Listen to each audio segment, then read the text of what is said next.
মিয়ানমারে ৭.৭ মাত্রার ভয়াবহ ভূমিকম্প নিহতের সংখ্যা ১,০০০ ছাড়িয়েছে। আহত হয়েছেন ২,৩৭৬ জন। নিখোঁজ রয়েছেন আরও ৩০ জন। ব্রিটিশ সংবাদ মাধ্যম বিবিসির প্রতিবেদনে আজ শনিবার এ তথ্য জানানো হয়। ইউএসজিএস জানিয়েছে, গতকাল শুক্রবার আঘাত হানা ভূমিকম্পে মিয়ানমারের মোট মৃত্যুর সংখ্যা ১০,০০০ ছাড়িয়ে যেতে পারে। সংস্থাটি জানিয়েছে, মিয়ানমারে ৭.৭ মাত্রার একটি ভূমিকম্প আঘাত হানার পর কমপক্ষে ১৪টি আফটারশক হয়েছে।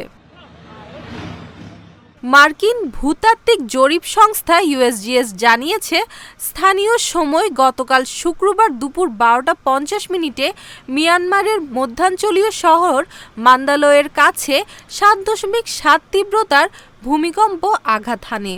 প্রতিবেশী বাংলাদেশ, ভারত, থাইল্যান্ড, চীন ও ভিয়েতনামেও ভূমিকম্প অনুভূত হয়েছে।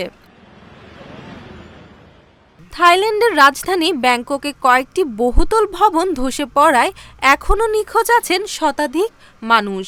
এছাড়া দেশটিতে এ পর্যন্ত উদ্ধার করা হয়েছে ১০ জনের মরদেহ।